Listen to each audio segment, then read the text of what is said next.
कक्षा 5 की हिंदी की कक्षा में आपका पुनः स्वागत है। अपनी पिछली वीडियो में मैंने आपको पाठ 8 टपके का डर की विषय वस्तु को समझाकर उसका वाचन कराया था तथा शब्दार्थ भी समझाए थे। आज की कक्षा में हम पाठ 8 के प्रश्न उत्तर आदि सभी अभ्यास कार्य को समझकर पूरा करेंगे।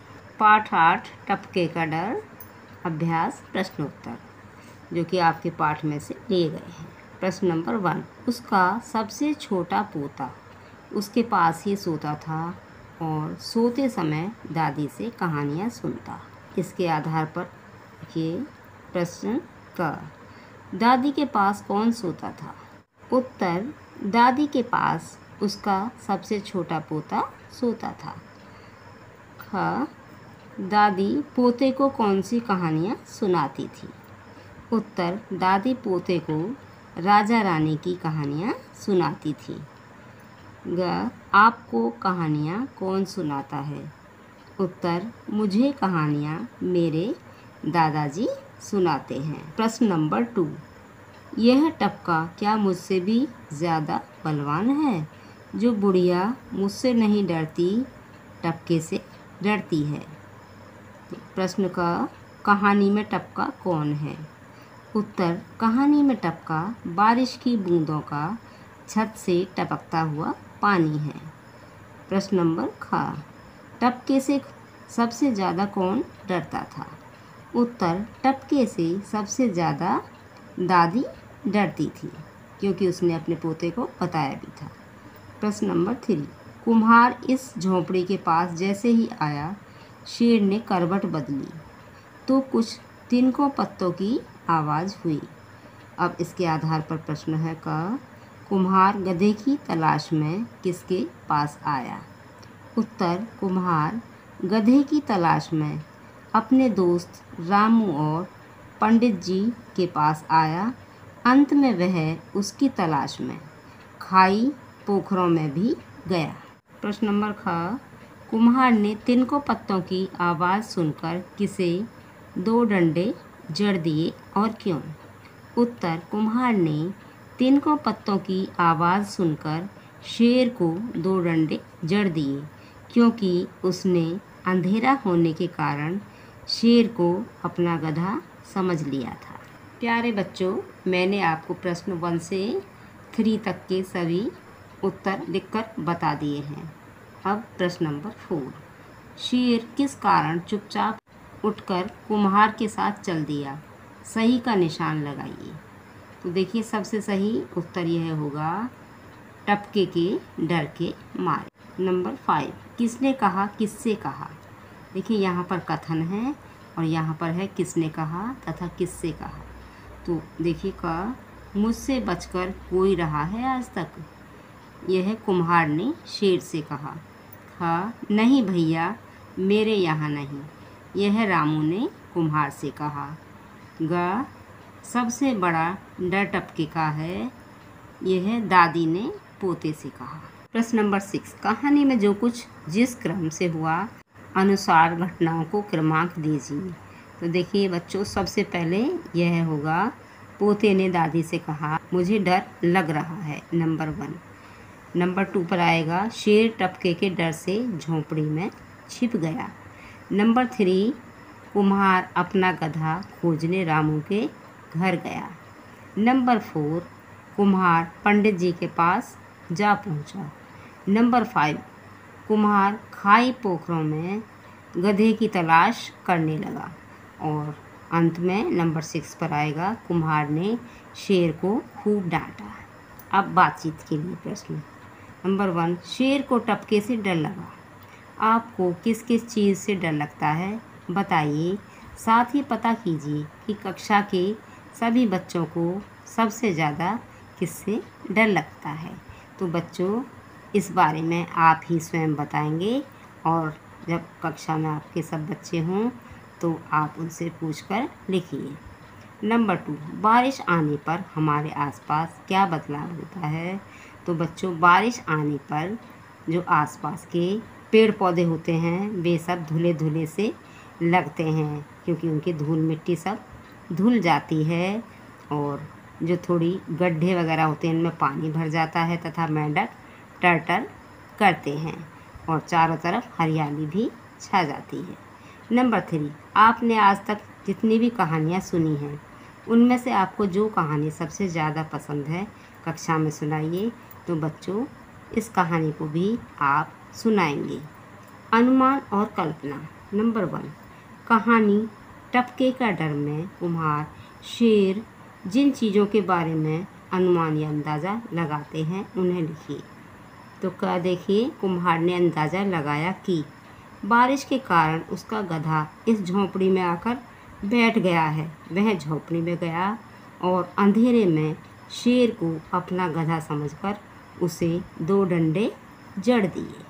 अब देखिए हाँ, मैं आपकी कल्पना इस तरह होगी। शेर ने अंदाज़ा लगाया कि यही टपका है जिसके मारे बुढ़िया भी डर रही थी, क्योंकि कोई आदमी होता तो मुझे देखते ही डर के मारे बेहोश हो जाता, क्योंकि शेर से तो सभी डरते हैं। नंबर 2, नीचे दी गई स्थितियों में आप जो अनुमान लगाएंगे उन्हें बताइए। क, आप शाम को घर पहुंचते हैं और घर में अंधेरा है। तो बच्चों इसका अर्थ होगा कि बिजली चली गई है, इसलिए घर में अंधेरा है। ख, आसमान में काले बादल छाए हैं और गीली मिट्टी की गंध आती है। तो बच्चों काले बादल छाने के बाद वर्षा होती है और जब वर्षा के कारण मिट्टी गीली हो जाती है तो उसमें से बहुत ही अच्छी सी गंध या सुगंध आती है। ग, आप सुबह स्कूल जाते हैं और रास्ते में आप बच्चों को वापस घर की तरफ आते हुए देखते हैं। तो बच्चों जब ज़्यादा बारिश होती है तो आपके स्कूल की छुट्टी हो जाती है, अर्थात रेनी डे घोषित हो जाता है। तब आप रास्ते में बच्चों को वापस घर की तरफ आते हुए देखते हैं। अब भाषा की बात।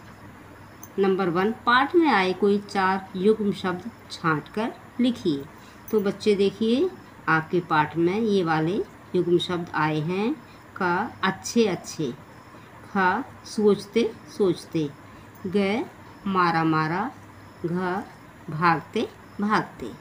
ये सभी युग्म शब्द हैं। अब इनका वाक्यों में प्रयोग भी कीजिए। तो बच्चों एक मैं आपको बता रही हूँ, मेरी मम्मी मुझे अच्छे अच्छे खिलौने दिलाती हैं। और इसी तरह से आप इन शब्दों का इस्तेमाल करके वाक्य बनाइए। नंबर 2, नाम वाले संज्ञा शब्दों के स्थान पर आने वाले शब्दों को सर्वनाम कहते हैं, अर्थात जो शब्द संज्ञा के स्थान पर प्रयोग किए जाते हैं उन्हें सर्वनाम कहते हैं, जैसे मैं, हम, उस आदि। पाठ में आए इन 3 सर्वनाम शब्दों के अलावा कोई 6 सर्वनाम शब्द लिखिए। तो देखिए इस पाठ में निम्नलिखित सर्वनाम शब्द आए हैं। का, वह। ख, उसका। ग, उसने। घ, तुम्हारा। अना, तुम। और च, वे। अब जीवन मूल्य वाले प्रश्न। कुम्हार अपना गधा खो जाने के कारण परेशान था। पंडित जी बारिश के कारण घर में कई जगह से पानी रिसने की वजह से परेशान थे। क्या पंडित जी और कुम्हार का मुश्किल परिस्थितियां आने पर परेशान होना सही है या? तो इसका उत्तर इस तरह से होगा, नहीं, पंडित जी और कुम्हार का मुश्किल परिस्थितियां आने पर परेशान होना सही नहीं है, क्योंकि यदि वे अधिक परेशान होते तो उससे समस्या का हल नहीं मिलता। और नंबर 2, हमें मुश्किल परिस्थितियों का सामना धैर्य से करना चाहिए, क्यों? उत्तर, हमें मुश्किल परिस्थितियों का सामना धैर्य से करना चाहिए क्योंकि धैर्य रखकर ही हम उन पर विजय प्राप्त कर सकते हैं। किस पर? अर्थात मुश्किल परिस्थितियों पर। देखिए यहाँ पर बताया गया है, कुम्हार के घर के आगे गधे की जगह शेर बंधा था। इस वाक्य पर कहानी ख़त्म हो जाती है। आप अपनी कल्पना के अनुसार कहानी को आगे बढ़ाइए और अपनी कहानी को कोई शीर्षक भी दीजिए। तो बच्चों मैं यहाँ पर आपको थोड़ा सा बताऊंगी कि कुम्हार के घर के आगे गधे की जगह शेर बंधा था। अब सुबह जागने पर लोगों ने जब कुम्हार के घर के आगे शेर को बंधा देखा होगा तो उन्हें पहले आश्चर्य हुआ होगा और बहुत डर भी लगा होगा। तो बच्चों अब इसको आगे आप स्वयं बढ़ाइए और फिर इसको शीर्षक भी दीजिए, अर्थात इस कहानी को कोई शीर्षक भी दीजिए। तो बच्चों यह कार्य आपको स्वयं करना है। और यहाँ पर देखिए एक्टिविटी दी गई है नंबर 2 पर, बारिश का पानी मछलियों को बहुत अच्छा लगता है, तो आइए मछलियाँ बनाएं। अब देखिए इसमें ये सामग्री है जो कि आपको इस्तेमाल करके मछली बनानी है। रंगीन क्राफ्ट पेपर और ग्लू, और इसमें विधि भी दे रखी है यहाँ पर। पहले रंगीन क्राफ्ट पेपर को छोटे बड़े चौकोर साइज में काटना है। उसके बाद दोनों कोनों पर से मोड़कर उसे तिकोना बना लेना है। उल्टी तरफ से दोनों को पकड़कर तिरछा मोड़कर चिपका देना है और आगे की तरफ आँखें बना देनी हैं, जैसे कि इन चित्रों में दिखाया गया है। तो बच्चों पेपर लेकर इन्हें बनाने का प्रयास कीजिए और जब ये पूरी हो जाए तो आप अपनी बनाई हुई मछली को यहाँ नीचे दिए गए बॉक्स में चिपका। मैंने अब आपको यह सभी अभ्यास कार्य पूरा करा दिया है और अगली वीडियो में इस पाठ के भाषा अभ्यास पर आधारित कार्य को समझाऊंगी। धन्यवाद।